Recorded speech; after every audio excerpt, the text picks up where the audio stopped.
right, on to this lecture. So,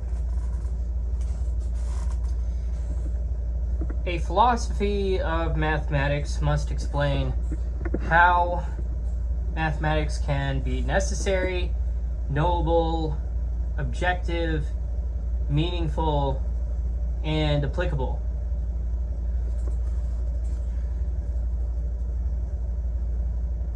In other words, philosophy of mathematics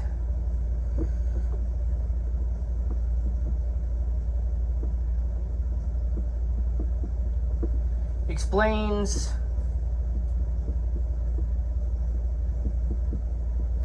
the place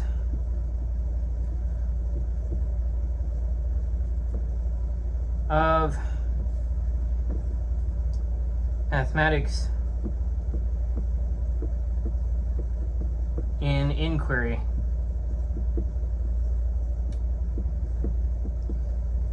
Now, with that being said, the guiding question for the lecture, this particular lecture, is what must a philosophy of mathematics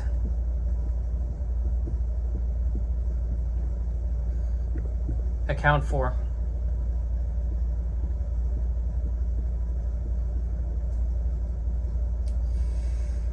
This chapter surveys the main problems rather than defending one final answer. So let's go ahead and get to the first point.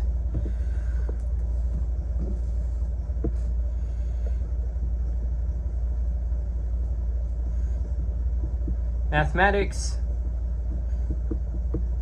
as an epistemological problem.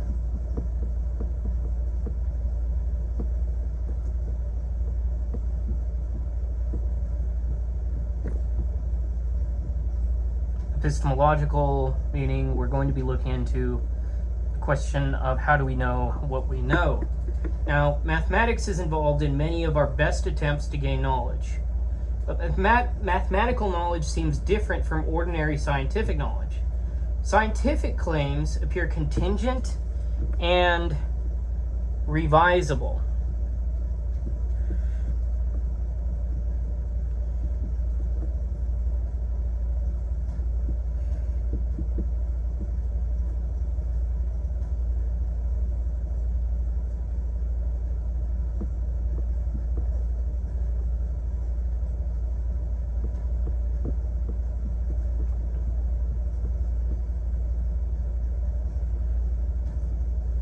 For instance, let's say we have that there are 9 planets.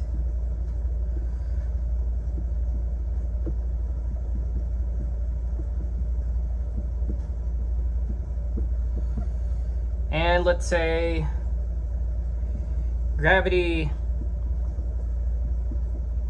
obeys an inverse square law. Now, these claims might have been false. Scientific history also contains revolutions in which central claims were rejected. So let's note that.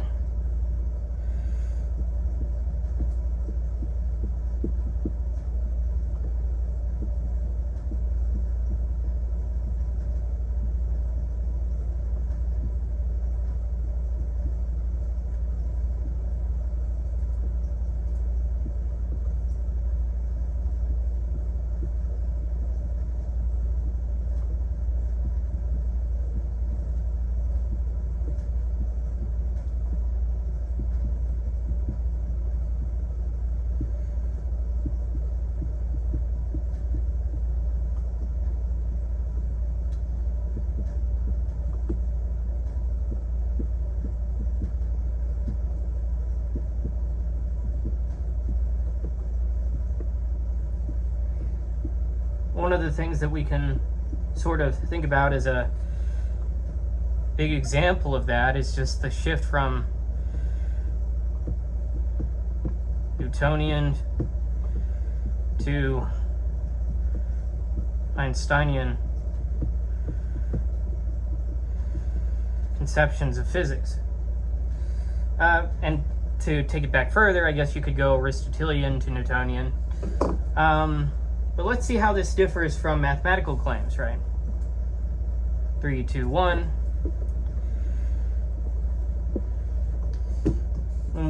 What differs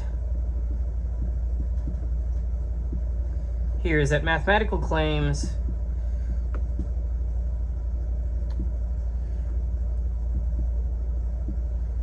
seem not only probable, well, not merely probable,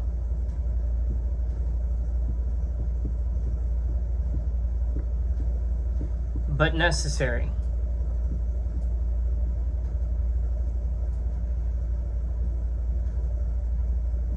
For instance, 7 plus 5 equals 12.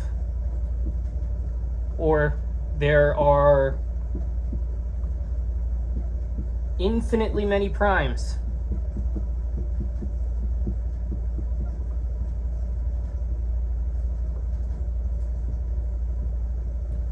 Or the induction principle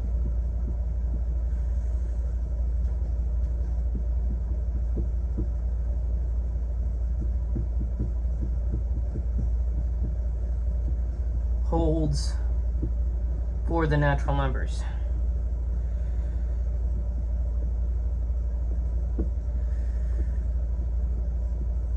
So you can see what I mean by not merely probable, but necessary. Mathematics seems to give us knowledge that is more secure than ordinary empirical knowledge. A philosophy of mathematics must explain this appearance. So let me just go ahead and jot on the board what we just discussed in more succinct diagram. So we have science over here,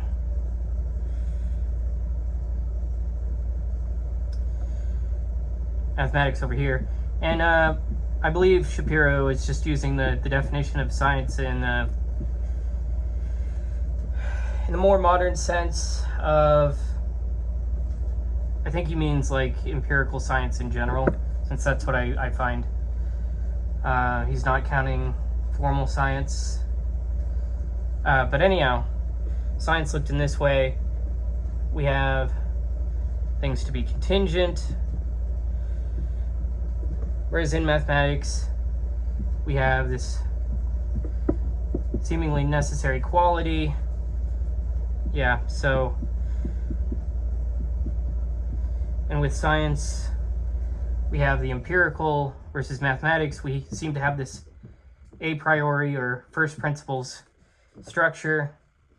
From science, we have what is probabilistic.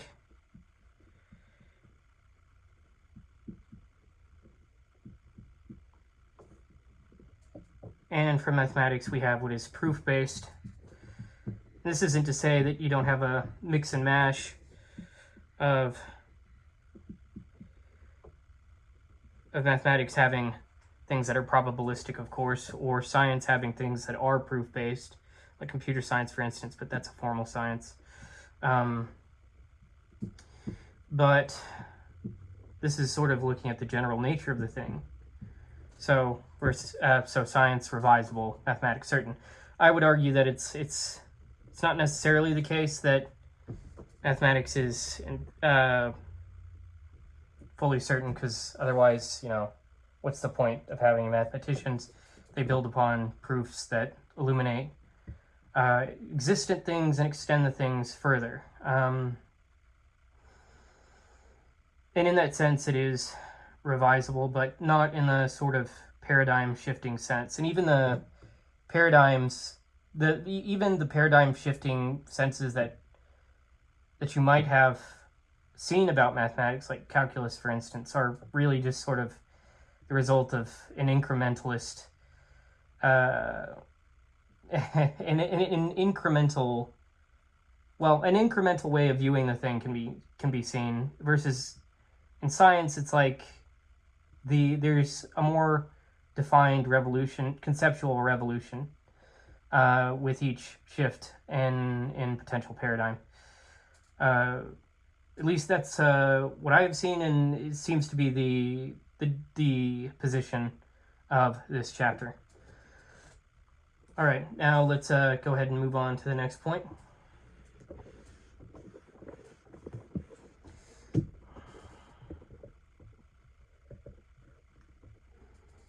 Maybe get another marker.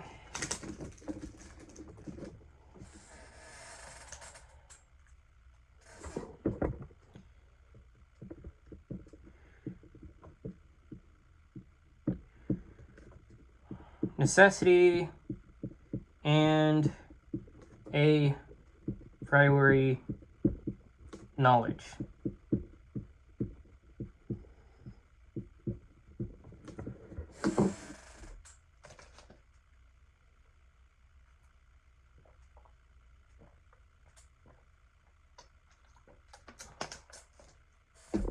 So this chapter introduces two central notions.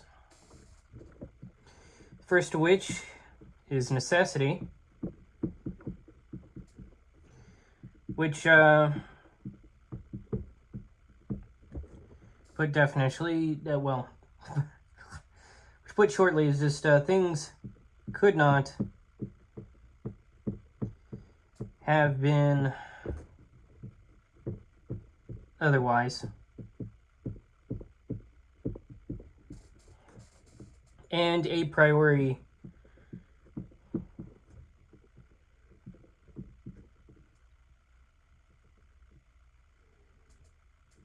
I'll just say knowledge.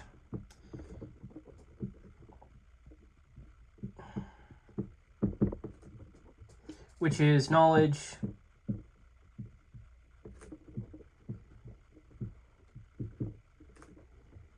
independent of experience.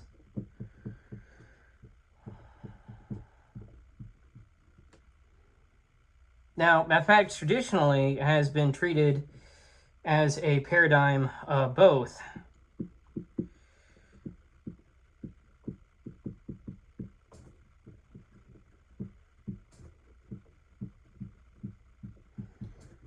A combination of the necessary, some of the necessary, and a priori. But both notions require explanation. It's not enough simply to say that mathematics is necessary and a priori. We need to account for what these terms mean more fully and why they apply to mathematics.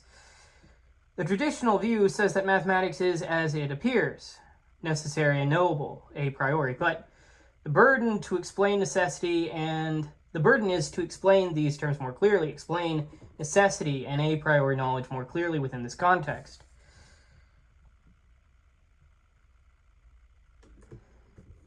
So let me just jot that down.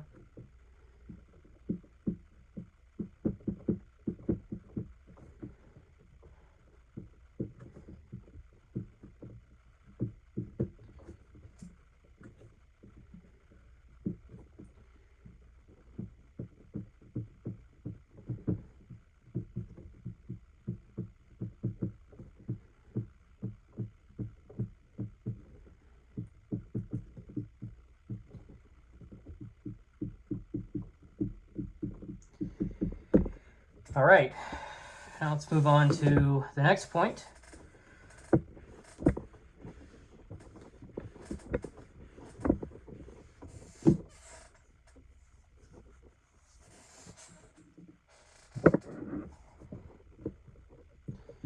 Kant,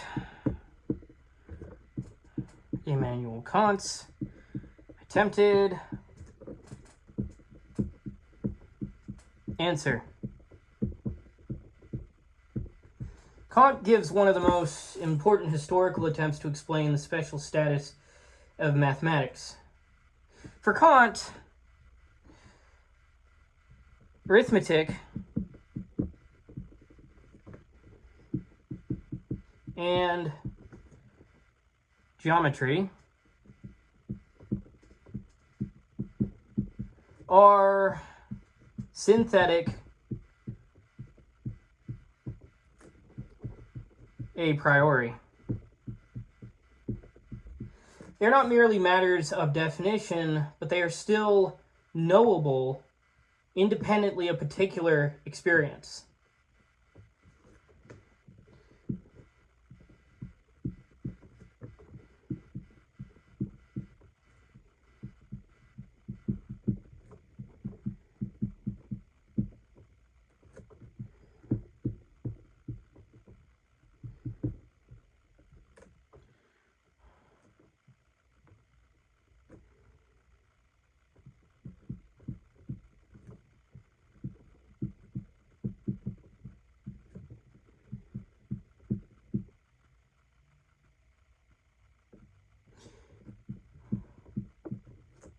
And this goes back to Aristotle, really, this whole idea of arithmetic and geometry acting as such. But I don't think that Aristotle wouldn't say synthetic. Knowable, independent.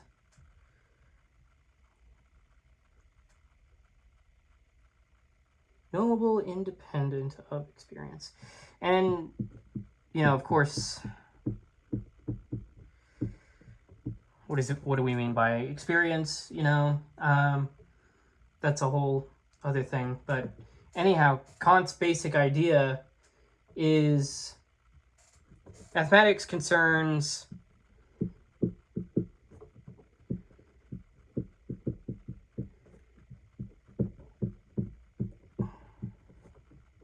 the forms through which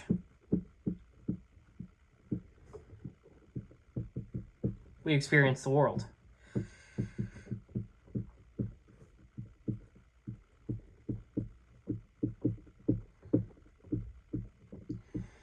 And for geometry, he'd say, okay, it's all about the form of spatial intuition,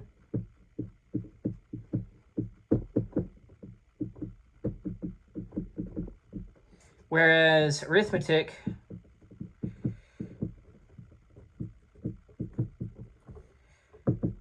concerns forms of, well, I should say, yes, forms of spatial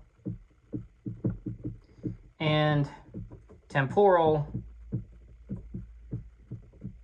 intuition. Mathematics is necessary because we cannot structure experience in any other way. Mathematics is a priori because we don't need to inspect particular events in the world in order to know these forms. Let me just erase this and jot that down. 3, 2, 1.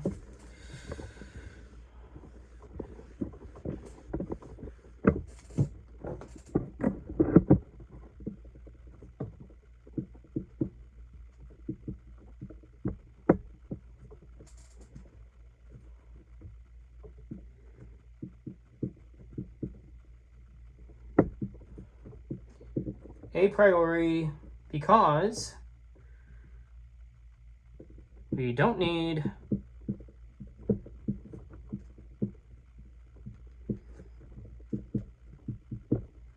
to inspect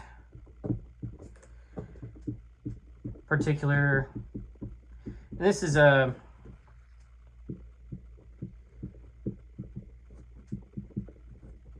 kind of a problem because we kind of do need to inspect particular events in the world in order to build some of the reference work. So to know these forms.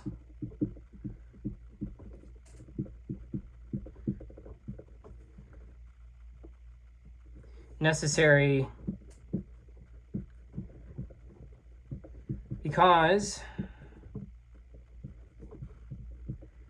we can't structure experience any other way. I kind of have a problem with that, is this notion as well.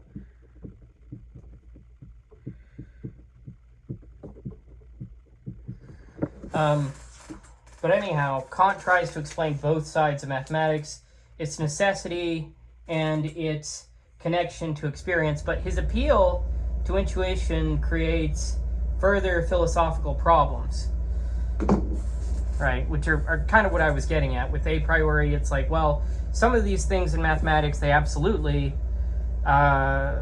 absolutely contingent upon seeing things and interacting with things, like 3 rocks. It's like you see like 3 pebbles or something, and then it's like, oh, those are, you create a symbol to associate with that configuration. And then just the number 0, for instance, that takes a long time to come around, and you could definitely say you needed to inspect particular events in order for the world to know that. We can't structure experience in any other way.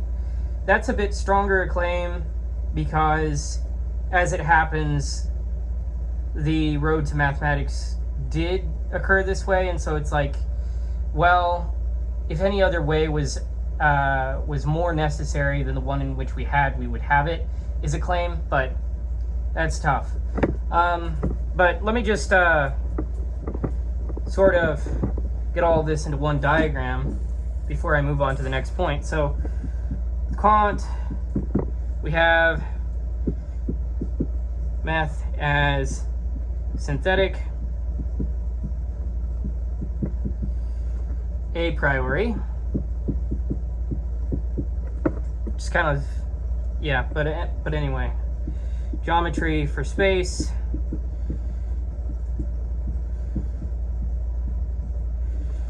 and it's easy to criticize these folks, by the way. Hindsight is 20/20, so that's a good thing to keep in mind. Arithmetic, space, and time. And necessity comes from forms. Yeah, but it's like, just because a thing came about a certain way doesn't necessarily mean that it needed to come about that way. That's a harder question to answer, because it's like, I mean, for instance, things like atrocities and whatnot, it's like, would you really want to be the one to say that those things were of necessity? It's like, I don't know about that, just because of the fact that it happened, the fact that it exists in the way that it does, or occurred in the way it did. Let's move on to the next point. The non-traditional, which of course you could take that path. I'm just saying, like, it's a dark world, but and that sort of, you know, you got to look to the metaphysics of it all in order to really come up with an answer that is, I guess, more completely satisfactory. Anyhow, going to this next point, the non-traditional route, some philosophers reject the traditional picture. They deny that mathematics is necessary or a priori, or they sharply limit these notions. This route is especially attractive to some empiricists and naturalists, but this view has its own burden. If mathematics is not necessary or a priori, then why has it seemed that way to so many philosophers and mathematicians, right? So I should note,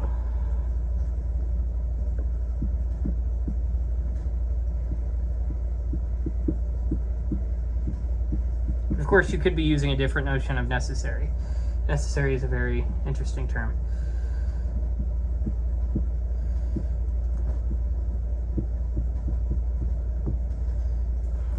But if you're just juxtaposing it to probabilistically, then it starts to make more sense within the context of the philosophy of mathematics.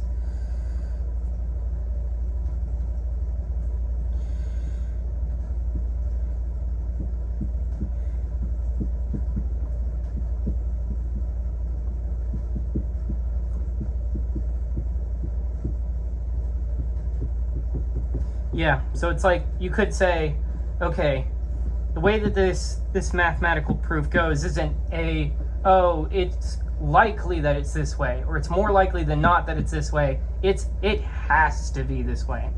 So that's a different way of looking at it. But deny mathematics is necessary, or a priori, or sharply limit these notions. Is part of the non-traditional route, and it's generally favored by some empiricists.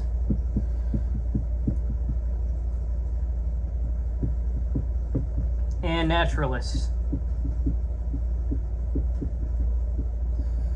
But this view has its own burden, as I mentioned. Why does it seem that way to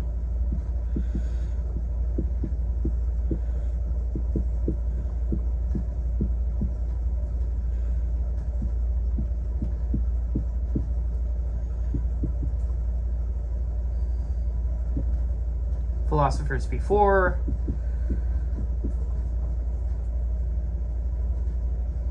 And so the burden then lies with the non-traditional route to explain the appearance, explain why it appears to be the case.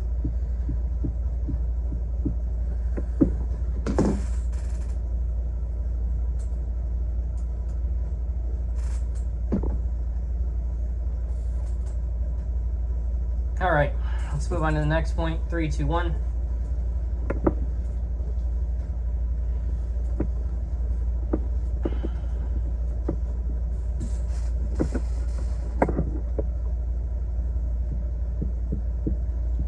Global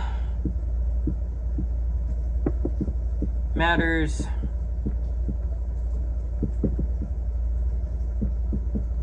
objects and objectivity.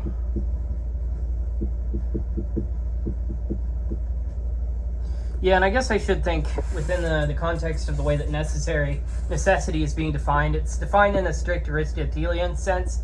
So not necessarily that it was necessary to happen in the historical sense, but more so just it's certain by logical inference, logical steps. So that's something also I should definitely note. But in this chapter, and more to the point, the chapter then turns from knowledge to metaphysics and semantics. A philosophy of mathematics must ask,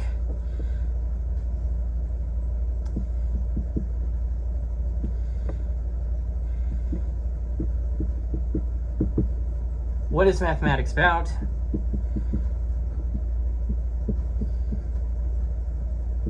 Now, mathematical language appears to refer to objects.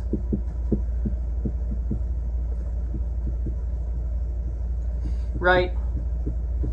I was talking about pebbles there earlier and matching a symbol to that. And we have numbers, right, like 2, 17, pi, and the natural numbers we have to denote, well, this bold script N to denote the natural numbers, this bold script R to represent the real numbers.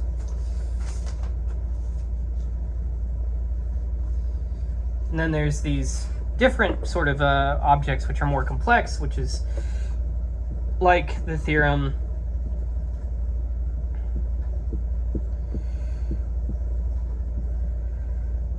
that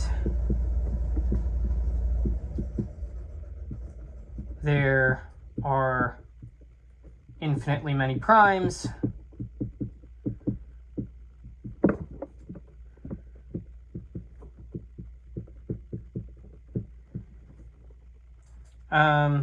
that seems to be about numbers, and so we ask, well, do mathematical objects exist?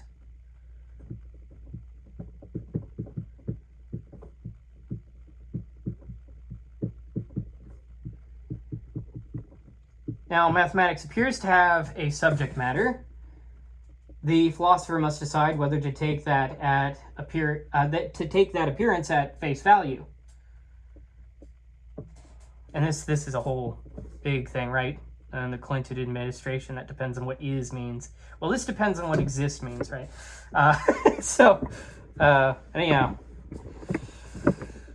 let me just summarize one thing. Mathematical discourse looks object involving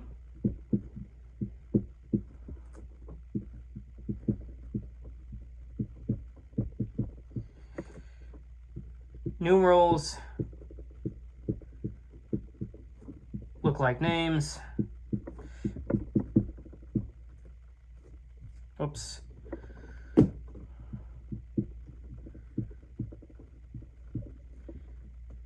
What do they name?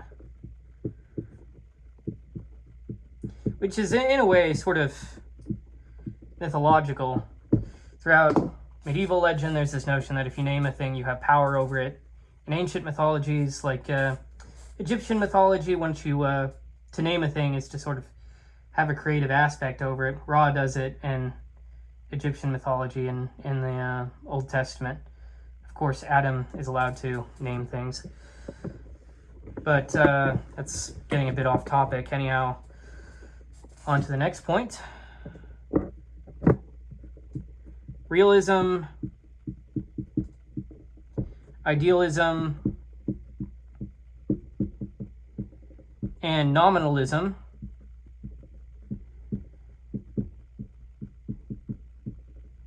about objects. So the chapter distinguishes three broad positions about mathematical objects. And let me get into that now.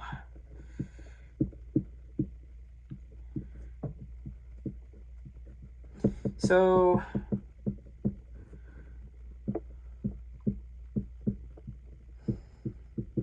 this looks like a good strategy, right? See what exactly is... So putting aside whether or not math is a priori or and necessary to go and examine what exactly it's looking at, and then try and match up a position, try and come up with positions related to that. Let me just, I must put mathematical.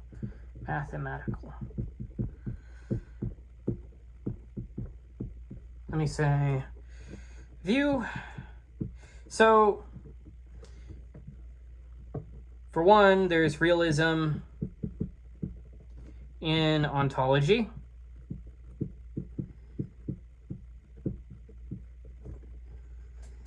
And that's the view. Now, what's the claim? The claim is that mathematical objects exist objectively. And I'll get into more of what that means. And then for the next view, we have idealism.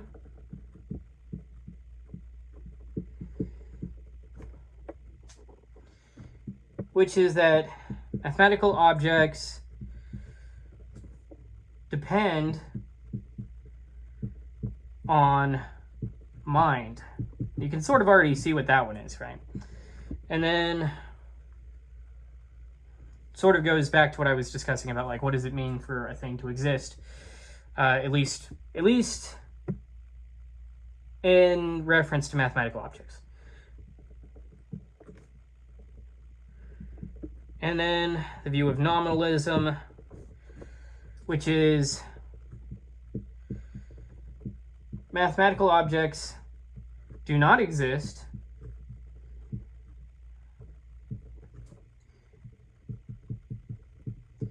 or are I was going to say a linguistic construction, but just in general, linguistic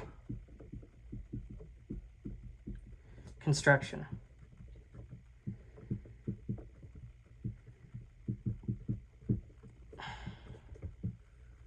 So The realist says that at least some mathematical objects exist independently of mathematics, their minds, and their language. The idealist says that mathematical objects depend on human mental activity.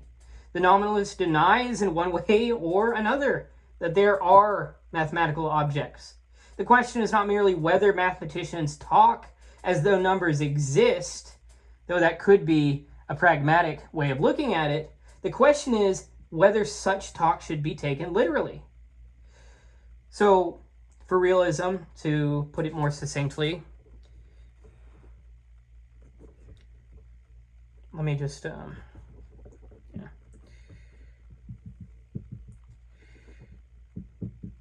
we have that,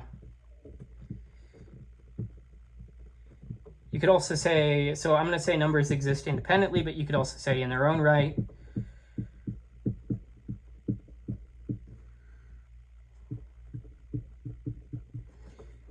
For idealism, numbers depend on the mind.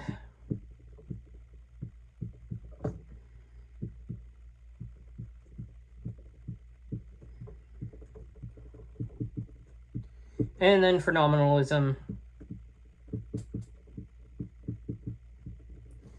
numbers do not exist.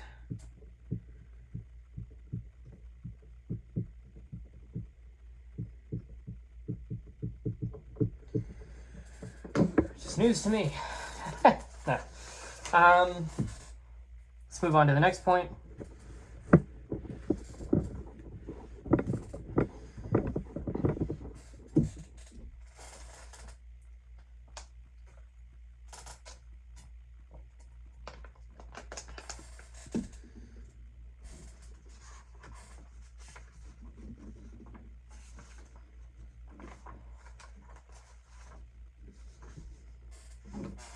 So let's look at the sort of strengths and weaknesses of one of these in particular, which is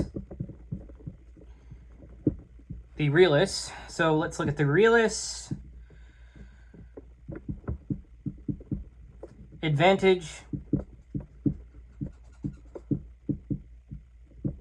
and problem.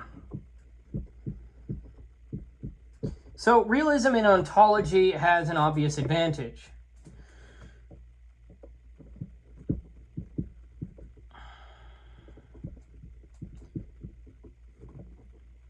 If I could get to writing it.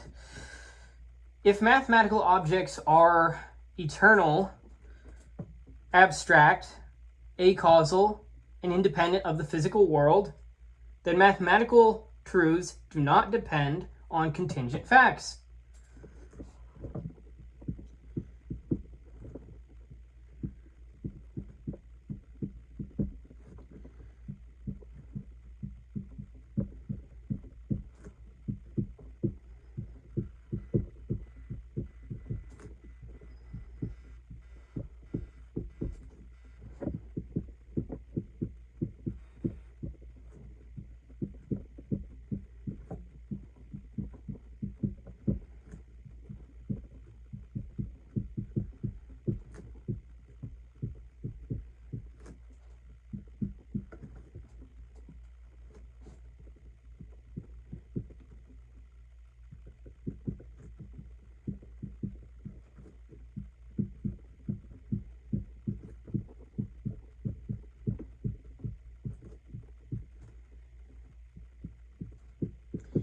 Which that's pretty nice. And this helps to explain necessity.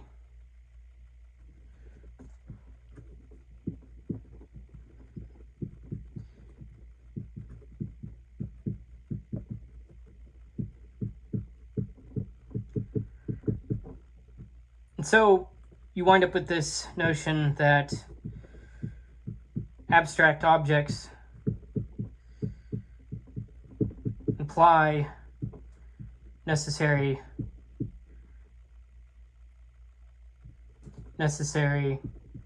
truths.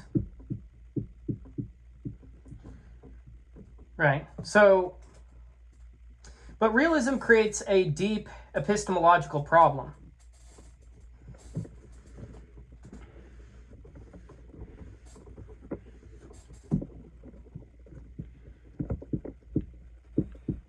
where do we get this, right? If mathematical objects are outside of space and time,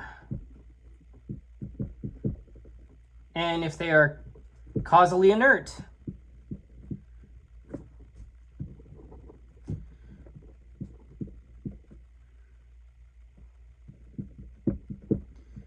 then how is it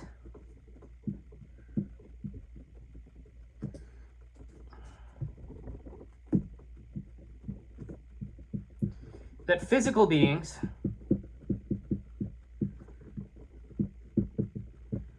like us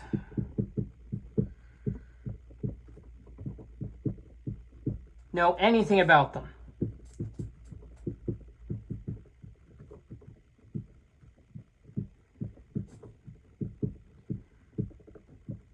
How is it that a physical knower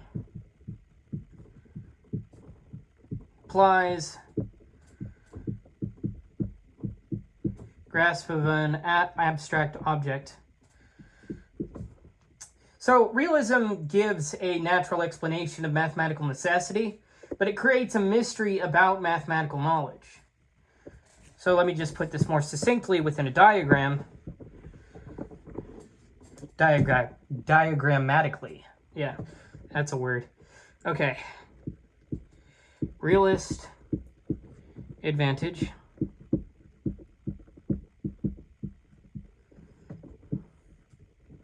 explains necessity. We'll get more into sort of the some metaphysical approaches, I guess you could say, to that epistemological problem. But we have a realist advantage explains necessity. Objects are independent.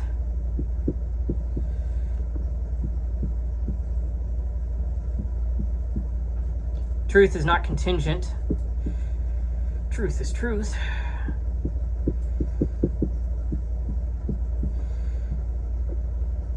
And then the realist problem.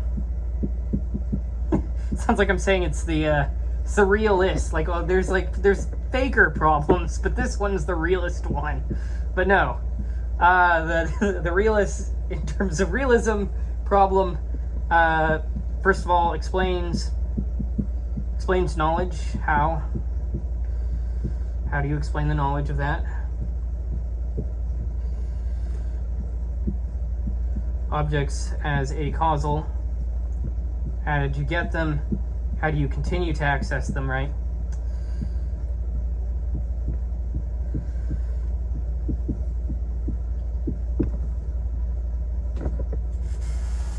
Let me just go get my water real quick.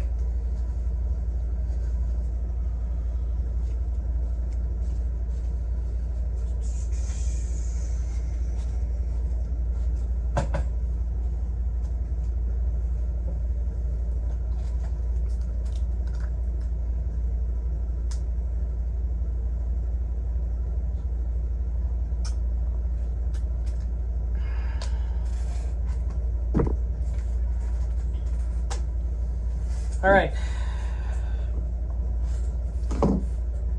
let's move on to the next point.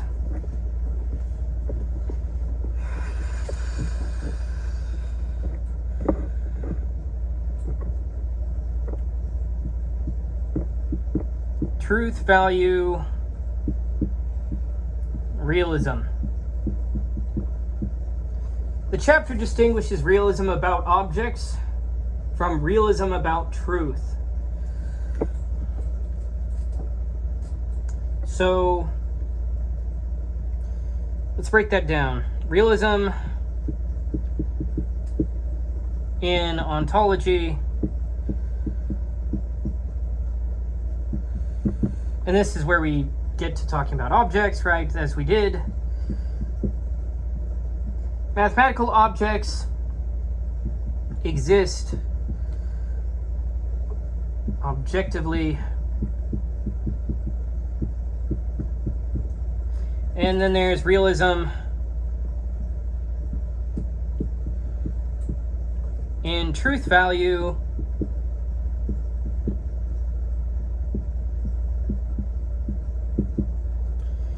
mathematical statements have objective truth values. Whoops, truth hyphen values. These two views often go together, but they're not the same thing. A truth value realist says that mathematical statements are objectively true or false, independently of what mathematicians know, believe, or can prove. Suffice to say, truth is not equivalent to knowability in that sense.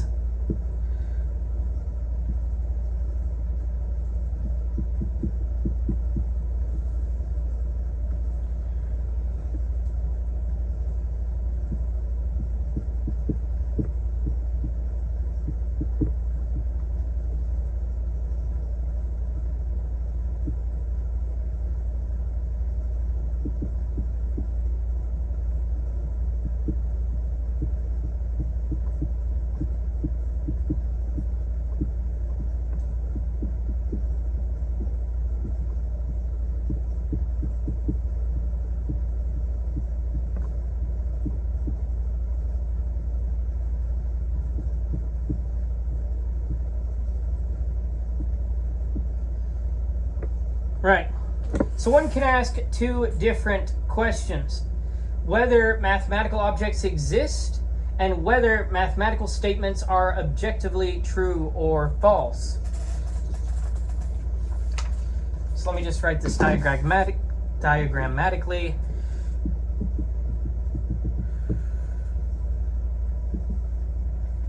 For ontology,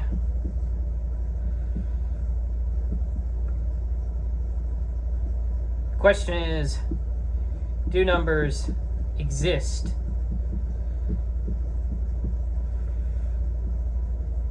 For truth value,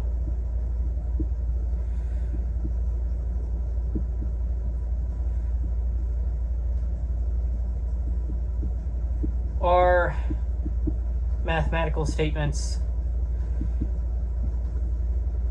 objectively true or false? This truth may outrun proof.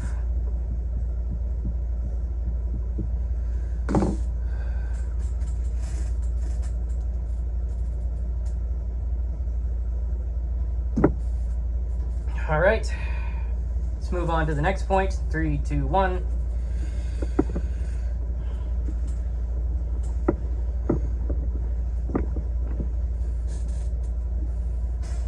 Point 10. No, wait, sorry, point 9. Getting ahead of myself. I'm very excited for point 10, but let's just focus on where we are. Anti-realism in truth value.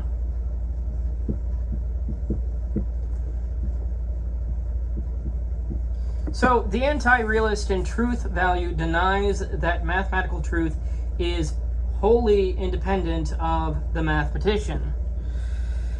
And there's two main forms of this. So let's just say denies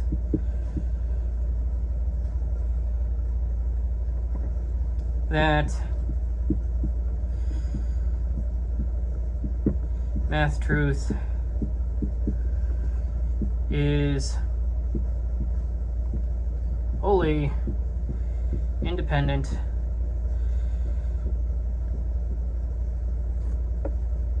of the mathematician.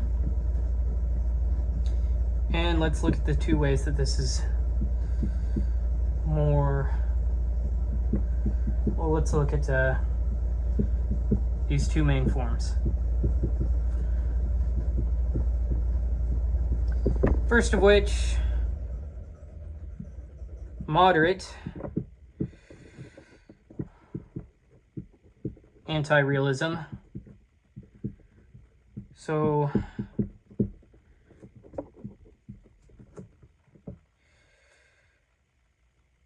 let's see here.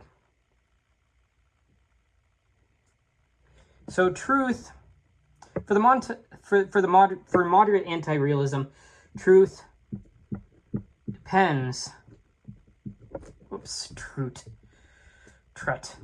Truth depends on mind, proof. You have to play Pontius Pilate with this. What is truth? Okay, but truth depends on mind, proof, or construction for the moderate anti-realist.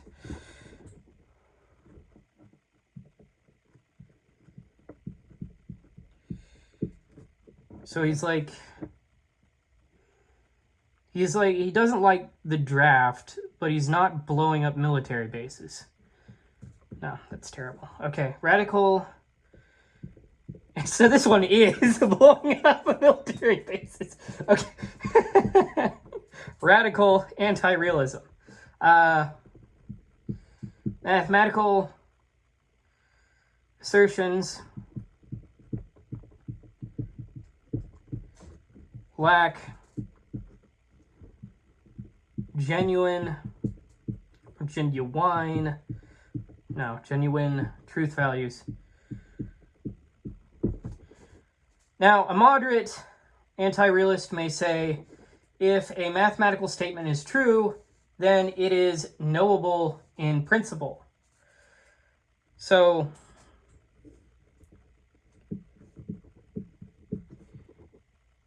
if true,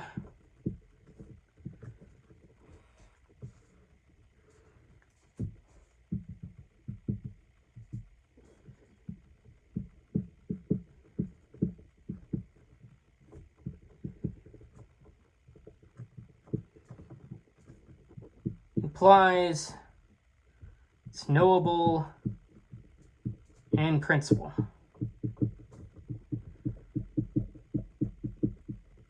Now this rejects the realist separation between truth and knowability.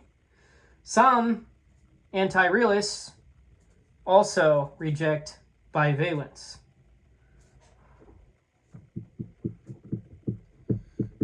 So just to be clear, on this position, rejects separation between truth and knowability.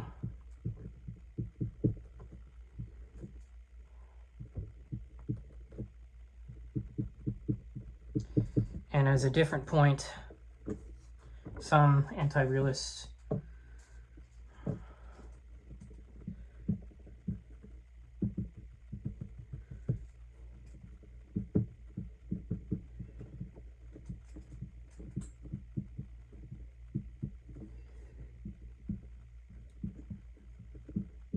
reject bivalence. That is, P or not P. That is, they deny that every unambiguous mathematical statement must be either determinedly true or determinedly false. So, truth value anti-realism connects metaphysics, semantics, epistemology, and logic. If truth depends on knowability, then classical logic may come under pressure. So let me just go ahead and write this kind of diagrammatically. Just make up words. Shakespeare made up words. He's human. I can do that too. Of course, I'm not Shakespeare. But yes. So truth value, realism, truth can outrun knowledge.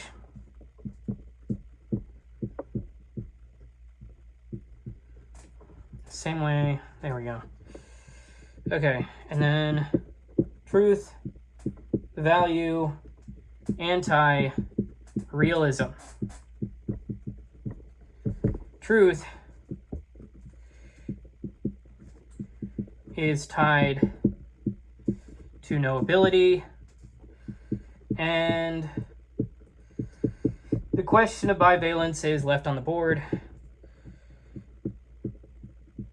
Some saying nay. Those are the horses, and the people that don't want bivalence to be so, or don't think it should be so, or is so.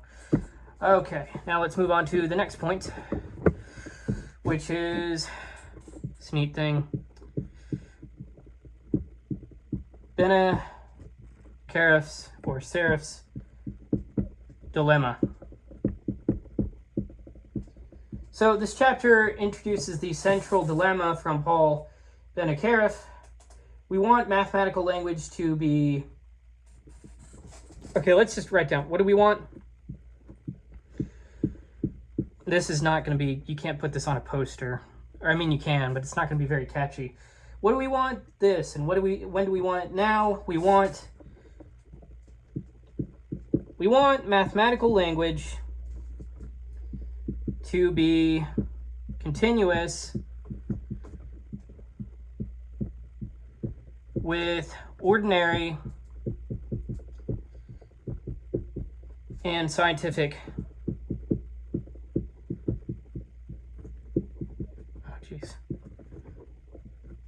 knowledge. No, language.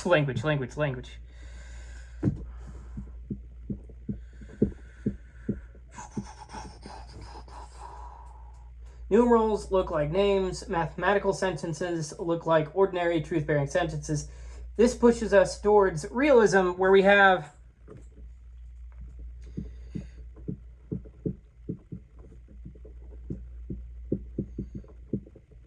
uniform semantics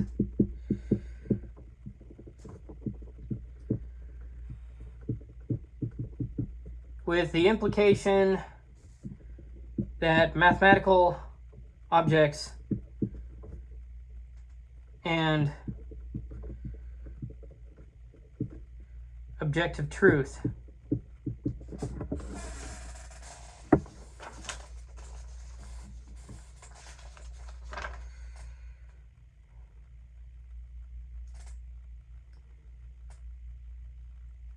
universal semantics lead us to, imply mathematical objects and objective truth in the realist sense. But realism creates an epistemological problem, right?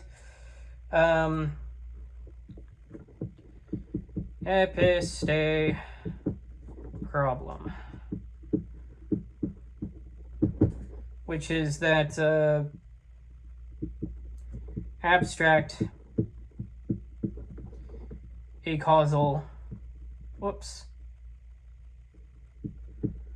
objects imply a question of how can we know them.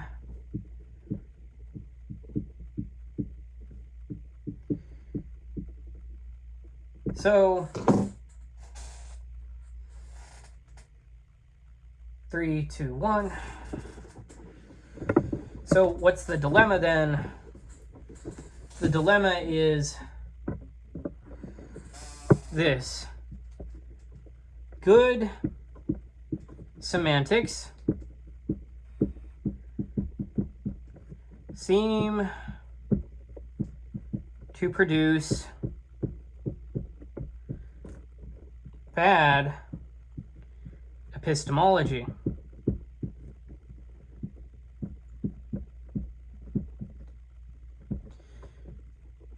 Good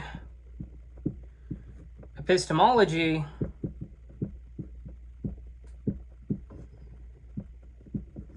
seems to require, or you could say instead of bad epistemology, incomplete, but good epistemology seems to require non-standard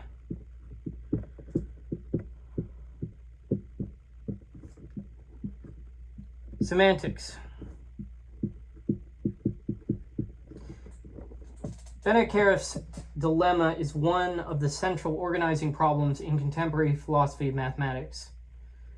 To put this into, let's just put this into a diagram here. So we have semantic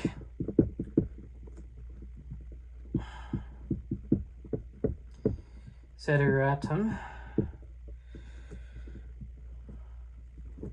of, well, what do we desire? No. Math language works like ordinary. And I need more space.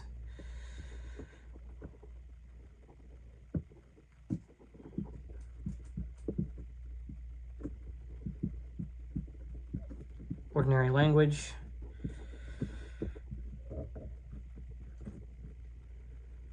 Numerals refer to numbers.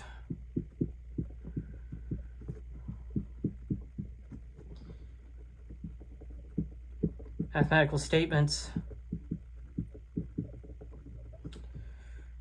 are true.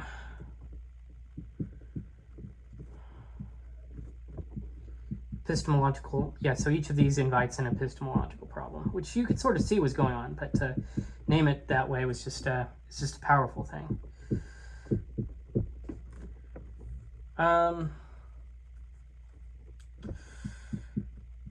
How do we know abstract objects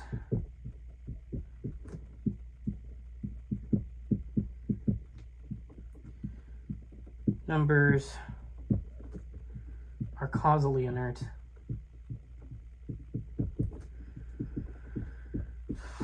No causal contact. Aristotle had this problem within his logic as well, so it's not a new thing, but it is a new verbalization of a thing. So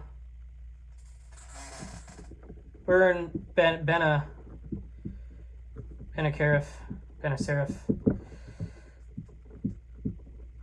juxtaposes semantics to epistemology, rather creates a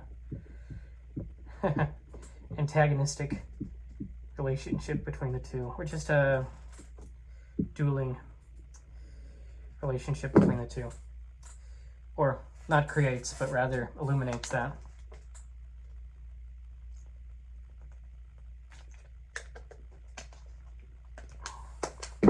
All right. Let's move on to the next point.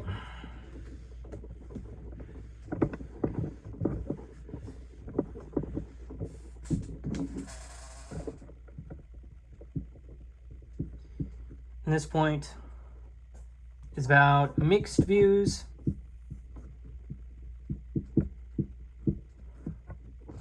This chapter notes that realism about ontology and realism about truth value can come apart.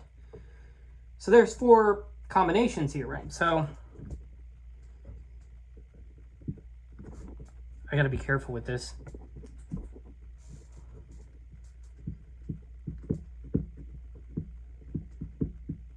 Ontological realism.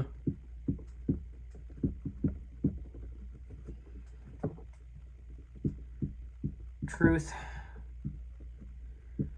value, realism. I have to write smaller. Okay. Or just stack them on top of each other. Ontological realism. There's a dot.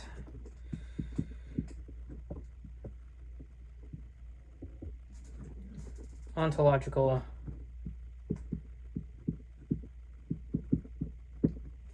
anti-realism. There's another dot.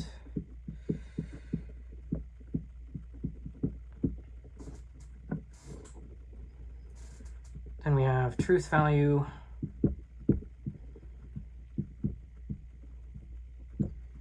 Realism.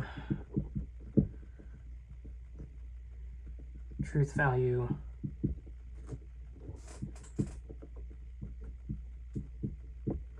anti-realism.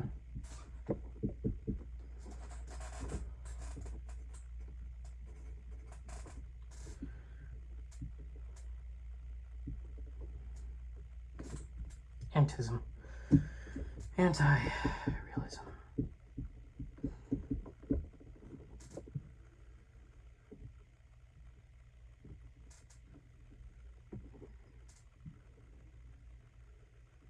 So, for somebody that has ontological and truth value realism, have that objects exist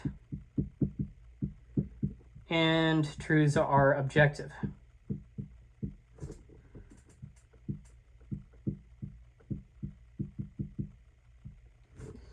For somebody that has truth value anti-realism and ontological realism, objects exist,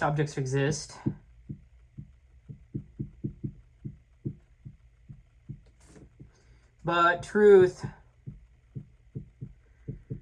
is tied to no ability. Not that you have no ability, but no ability. Truth value realism. So let's say you have truth value realism and ontological anti-realism. There are no objects.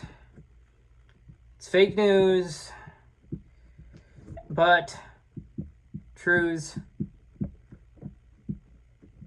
are still objective. And for truth value anti-realism and ontological anti-realism, you have no objects. Still fake news. But also truth is not objective. Now, the most natural alliances are, of course, the ontological realism paired with the truth value realism, and ontology anti-realism and truth value anti-realism. But mixed views are possible. For example, one might deny mathematical objects while still trying to preserve objective mathematical truth. Now, let's not collapse the question into the question of truth. A philosopher may be realist about one and anti-realist about the other.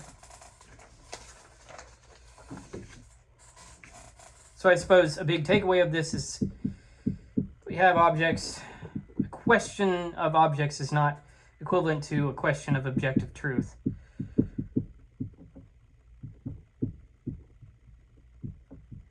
The question of the truth of objects is not necessarily equivalent to a question of objective truth. Is that so? Yes.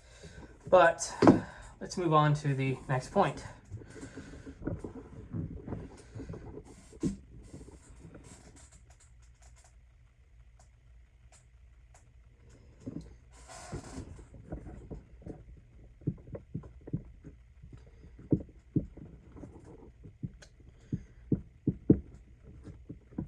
So, yes. So it's arguable that we've been dealing with the mathematics and mathematical and philosophical half of things, but how about the other half in a way, and that is the mathematical and the physical. So the chapter next turns to the application of mathematics. Mathematics is deeply involved in science. This isn't limited to what is officially called applied mathematics, right? We have geometry, probability, group theory, logic, and analysis, all and many more illuminating parts of nature. The central problem is how, right? How can mathematics explain physical phenomena?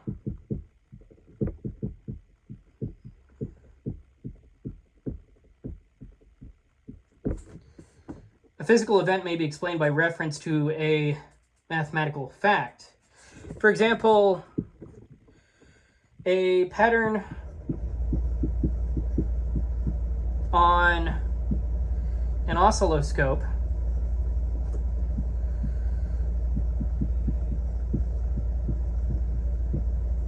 might be explained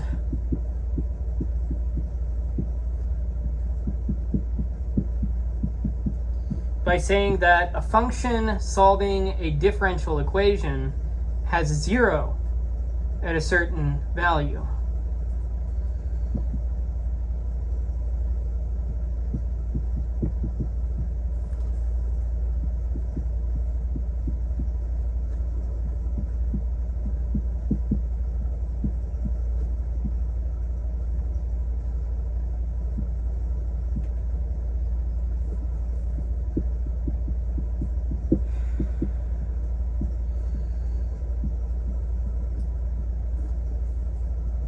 This is the example that he uses.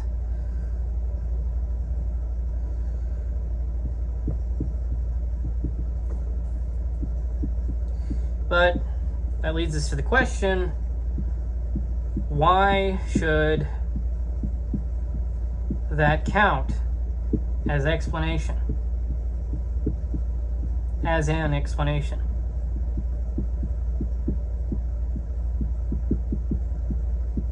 It's not enough to observe that mathematics is useful in science. A philosophy of mathematics should explain how mathematics can be useful in science. To put this a bit more succinctly, 0 of a function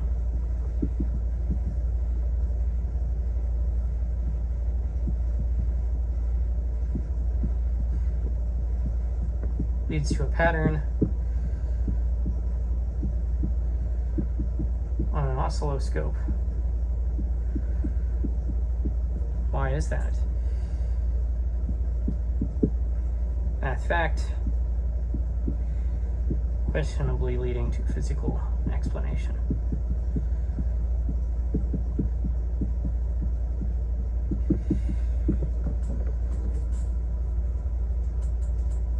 And this leads me to my next point.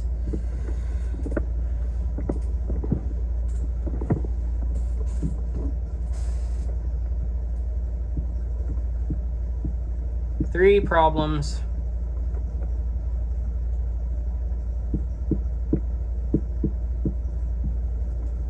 of applicability.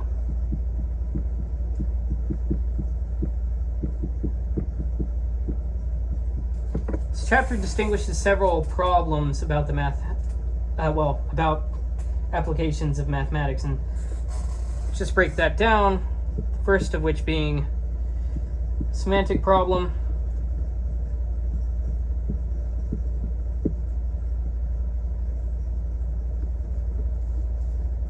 How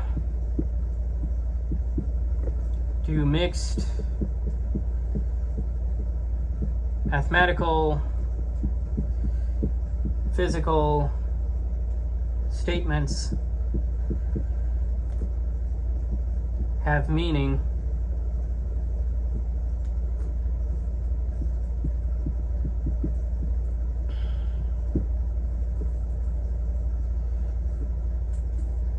metaphysical problem.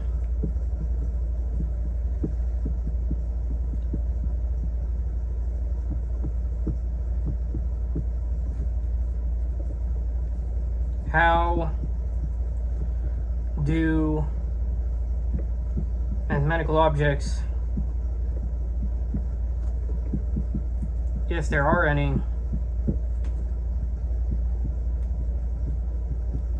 relate to physical objects?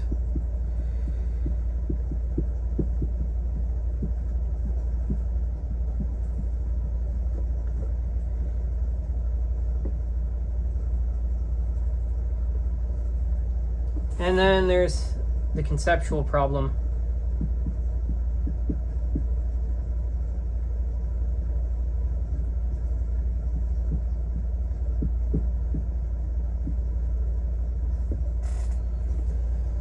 Why are specific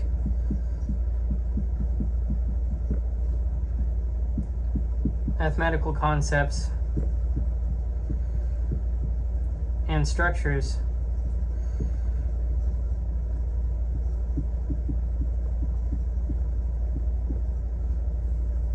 Useful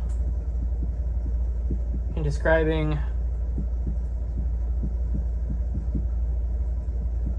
reality.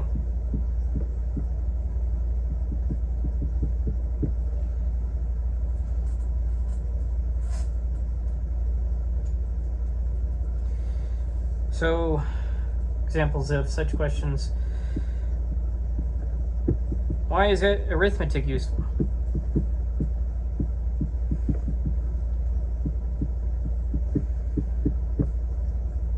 Why is group theory useful for symmetry?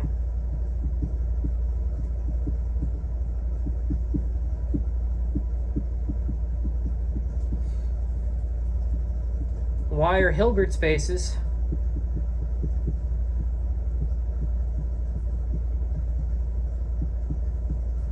useful in physics?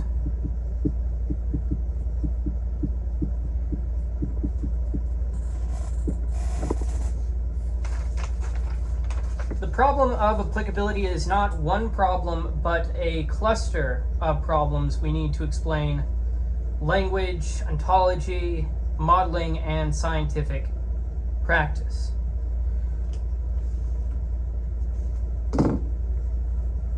Just gonna pause here for a moment. All right, 3, 2, 1. Let's move on to the next point.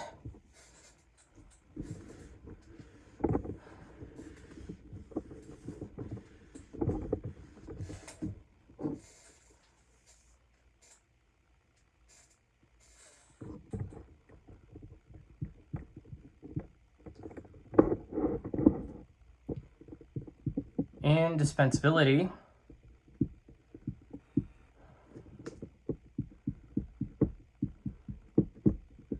and its limits.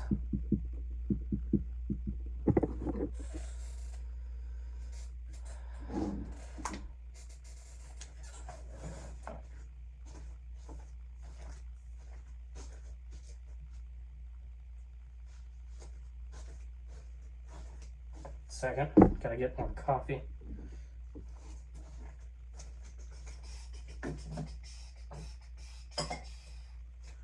All right, indispensability and its limits. So a popular argument for realism appeals to mathematics' role in science. So it goes like this, basically.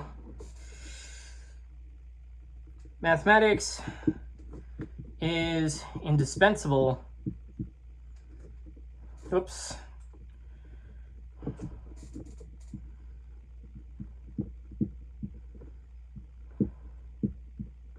Indispensable to science. Science is approximately true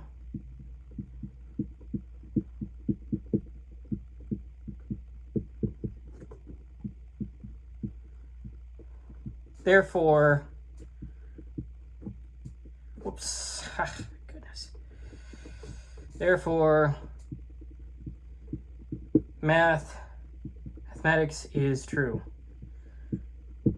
That is the basic shape of the indispensability argument. But the chapter warns that that is too quick. Even if mathematics is indispensable, we still need to explain how mathematics is applied. Indispensability, dispensability,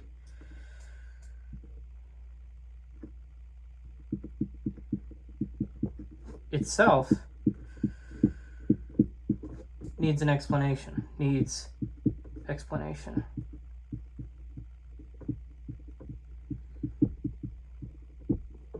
The indispensability argument cannot simply point to the success of science and stop.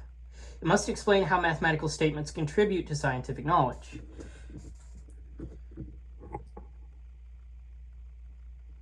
So, to put this shortly, we have math, indispensable to science. Science,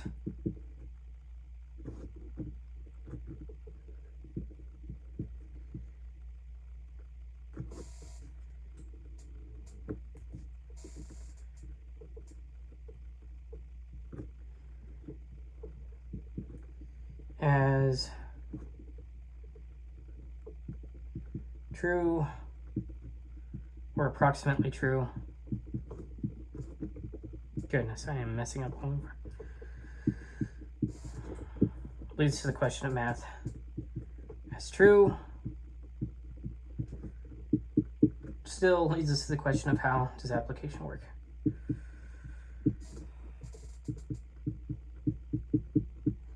But this is good enough for a lot of people, though. So, some don't really. Well, I mean, a lot of these questions are like, some don't really think about that or want to think about that, which is fine. You don't have to think about everything all the time forever. But we're thinking about it right now. So, on to the next point. The unreasonable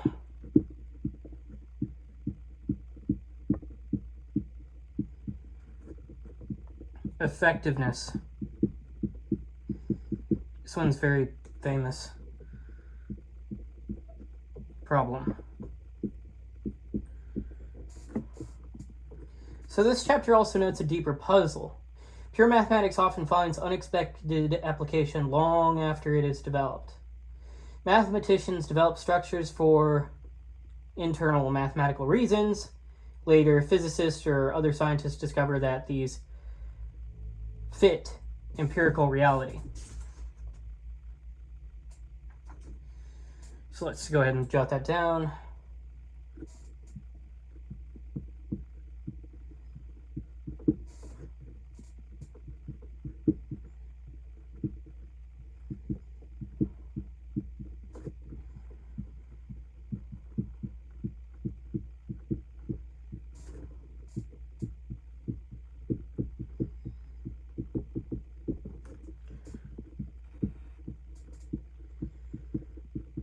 Reminds me of this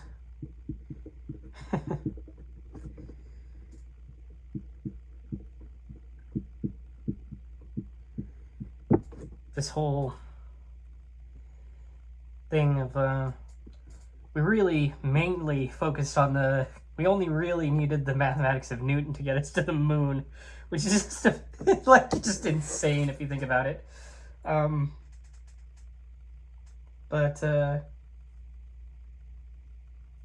Yeah, unreasonably effective. The problem isn't merely that mathematics applies. The problem is that mathematics often applies in unexpected ways. So pure mathematics oftentimes leads to later scientific application.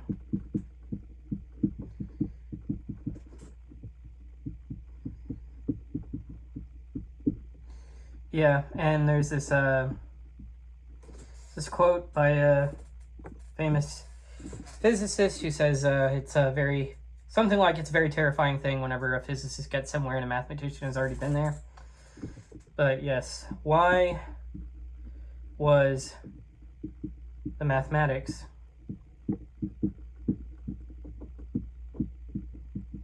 already there?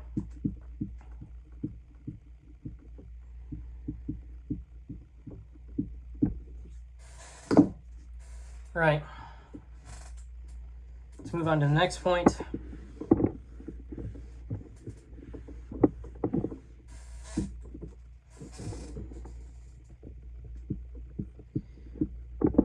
Local matters.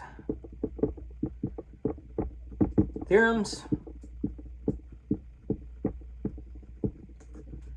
theories, and concepts. The final section shifts from global questions to local philosophical problems. Not all mathematics asks broad questions like, do numbers exist? Some philosophical questions arise from particular results, theories, and concepts. So we have this general occurrence, reoccurring pattern of local results, opening, reopening global questions. They can and they do. So examples of this include Skolem paradox,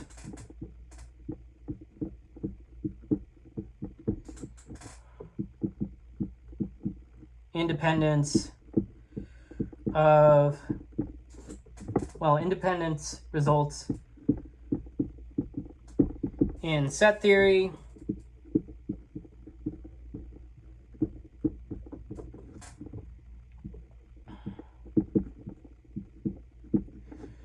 Gödel's incompleteness theorem,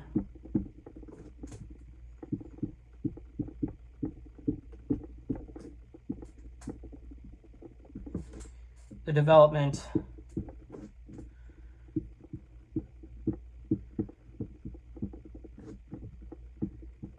of the concept of a function, of the concept of function.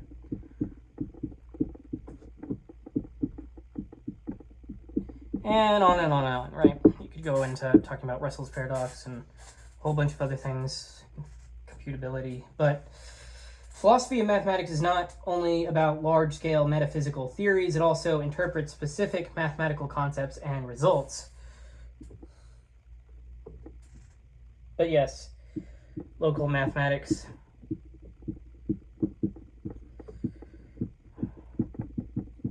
can and often does bring up questions to shape global philosophy.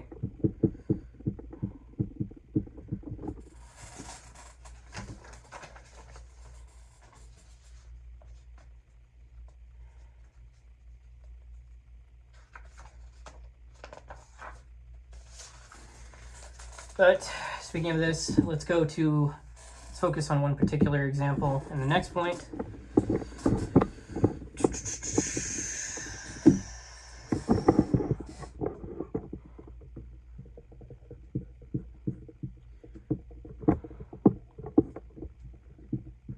The Skolem paradox.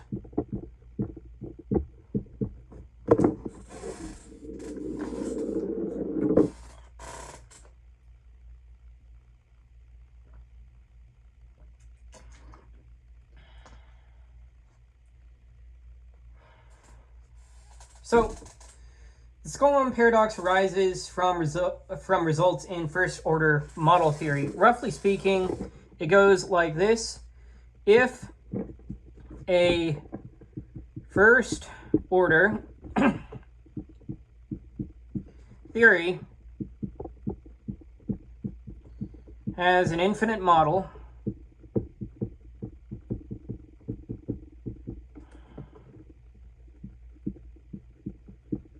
then it has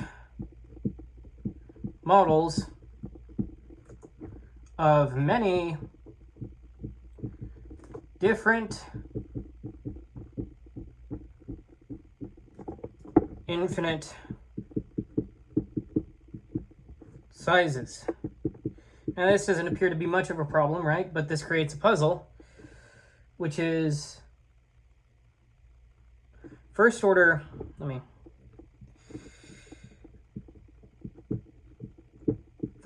set theory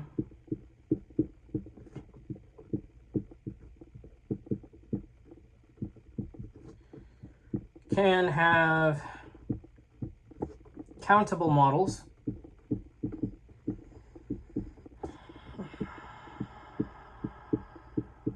even though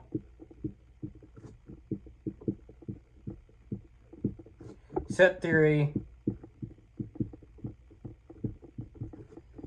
proves that there are uncountably many real numbers.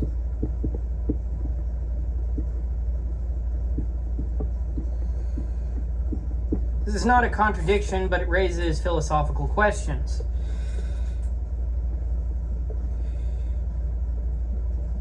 Do our formal theories determine their intended subject matter?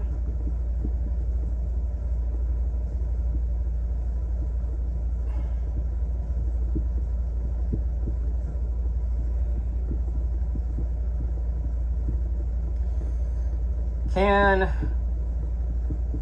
first order language, which this book doesn't really get into, well, I mean, so far it doesn't really get into first order language too much, so that's kind of a bit sad, but can first order language capture the natural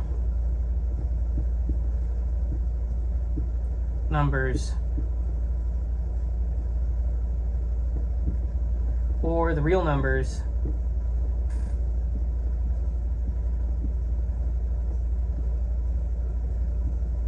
uniquely? And another question, how do we communicate determinate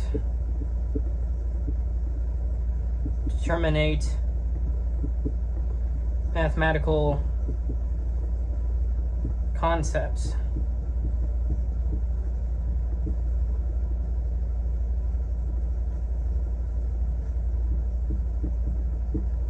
So the Scullin paradox raises questions about reference determinacy and whether formal theories fully capture mathematical concepts. Let me just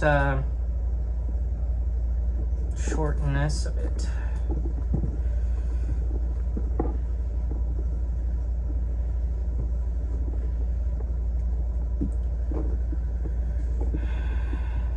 First, so we have this issue: first order theories have unintended models.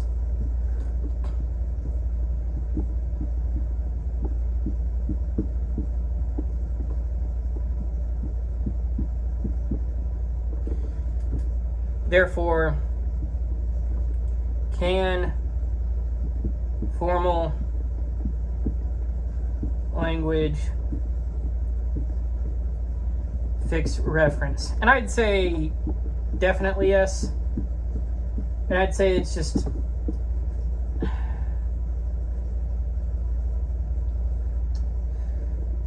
well, it depends on what you mean by fix. It's a lot of things, isn't it? But you can, how do I say this? The book doesn't really talk about this that much, but I mean, you have resolutions of different paradox by either extending existent mathematical structure or building entirely new mathematical structures within which the thing can operate. But I'm not going to say too much on that. I've already spoken too much on this point, you might say, so far. And there is a lot more to say on it, but I'm just going to leave it at that for now and move on to the next point, which is independence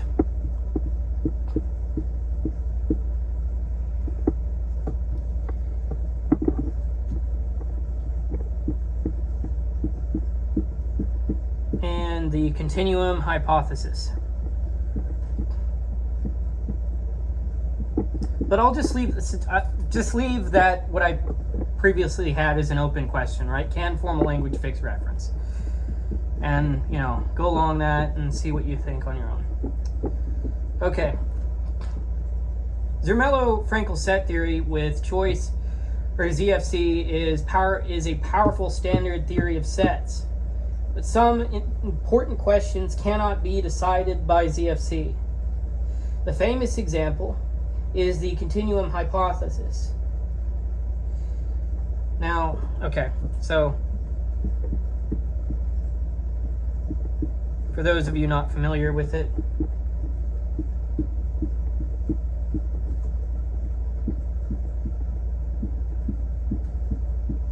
and that's ZFC, Zermelo-Fraenkel choice.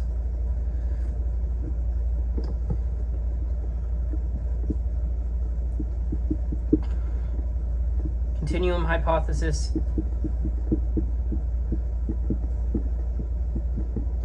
So it roughly goes like this. There is no infinite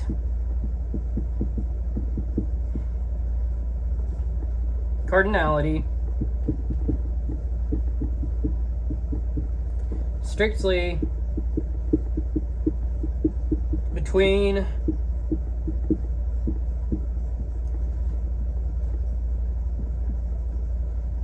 the natural numbers, cardinality of the natural numbers, and the cardinality of the reals.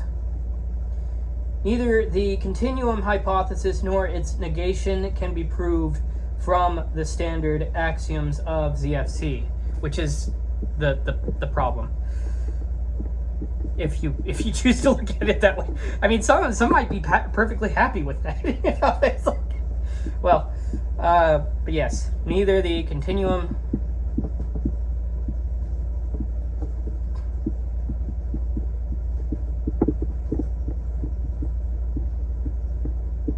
hypothesis nor its negation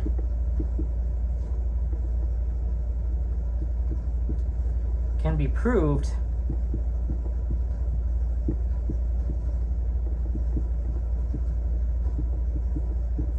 from the standard axioms of ZFC. Now this raises philosophical questions because of course it would. Does the continuum hypothesis have a determinate truth value?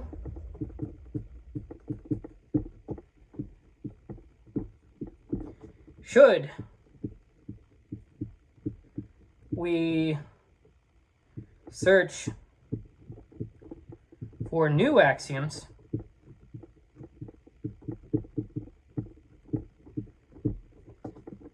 or may we choose whichever extension, this is the one that people usually choose, whichever extension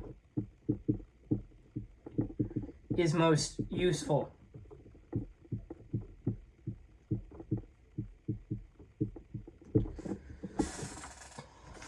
Now, independence results put pressure on truth value realism. If a statement is undecidable from accepted axioms, we must ask whether it is still objectively true or false.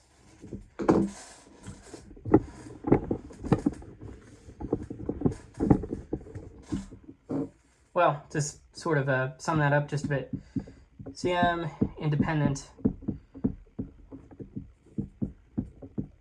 of ZFC, a realist would say what?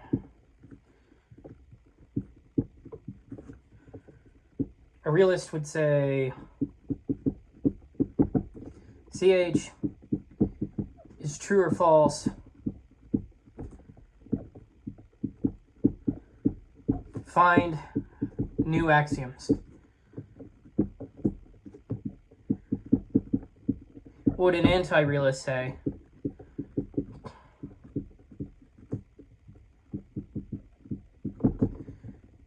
Which I feel like they should come up with a better name. Because it's like the anti-federalists calling themselves the anti-federalists. It's like, it's Call yourself like the statists or something. Okay, but anyway, anti-realist. Maybe no fact of the matter.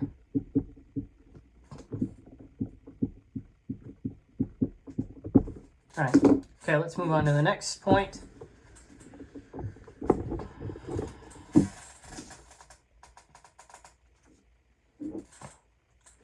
Which is probably the biggest point in this, well, if the continuum hypothesis wasn't, then this one certainly it is, with Gödel's incompleteness theorem.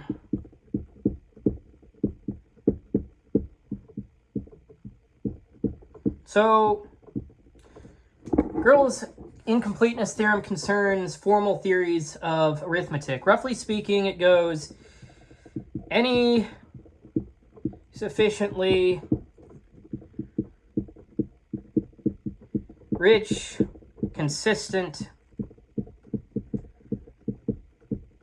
effective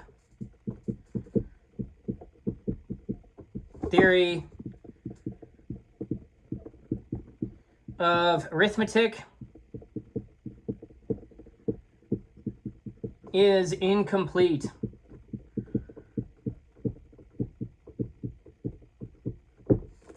That is, there will be some sentence P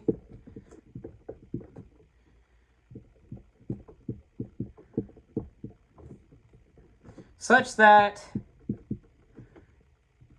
neither P nor not P is derivable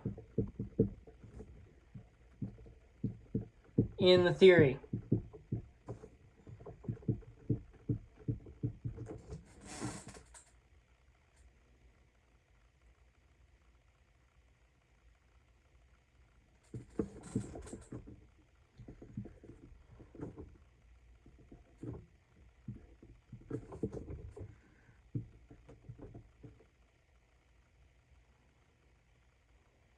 Oops, not that.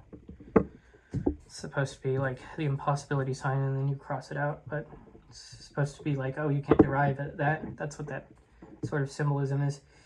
So it's a neat thing, but a truth value realist may say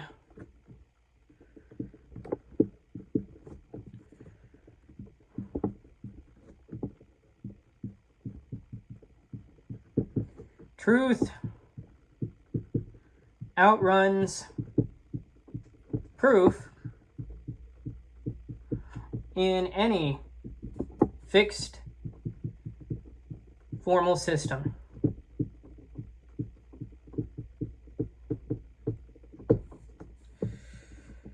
A truth value anti-realist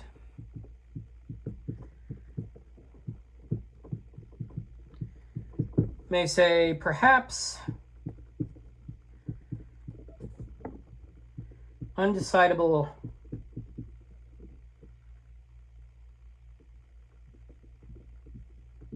statements lack determinate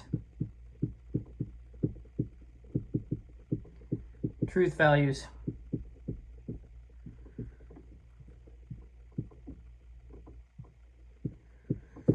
Incompleteness forces a distinction between formal derivability and mathematical truth. I just go ahead and get a diagram going here. So, truth does not equal provability in a fixed formal system.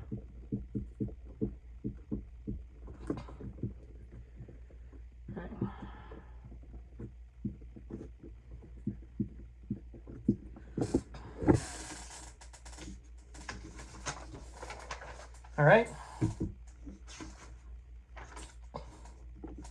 Let's move on to this next point here. This will be the final big point. Let's really named before we get into some sort of a conclusion and summary. Concepts, function, polyhedron, and the derivative of x. So this chapter ends by emphasizing conceptual interpretation. Mathematical development often changes or clarifies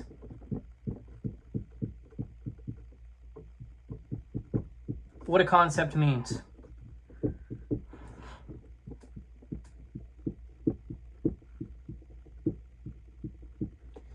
For example, function, polyhedron, derivative of x. So the modern concept of function emerged through foundational work and analysis. Locato's work on polyhedra shows how proofs and refutations can reshape a concept. The history of calculus shows that expressions like the derivative of x and the derivative of y with respect to x required long interpretive clarification. Sometimes mathematics can proceed before its concepts are fully interpreted, but tensions within mathematics often force philosophical clarification.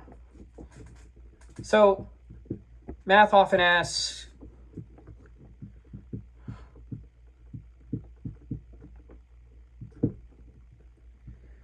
what does this concept really mean? And it takes a while to have an answer that's complete. Though that's a matter of like whether or not it can stand the test of time, I guess. But yes, so to conclude, the chapter gives us a map of the major questions any philosophy of mathematics must address.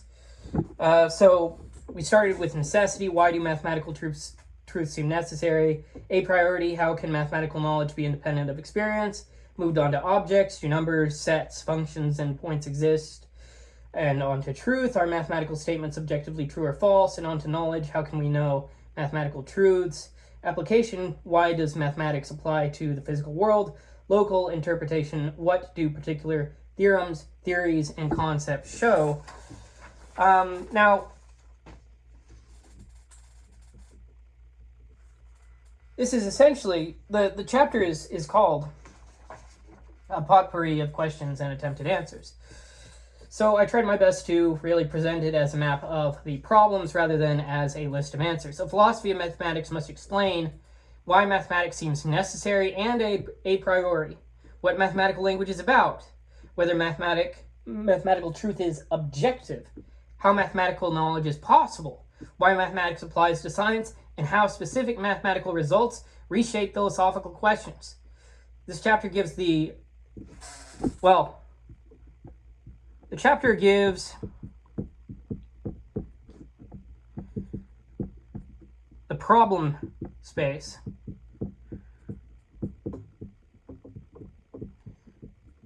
of philosophy of mathematics.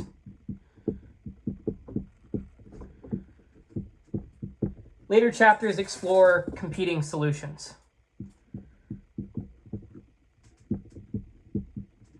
And there's some discussion questions in the notes, as well as some key terms. But that is it for this lecture, and I will see you in the next one.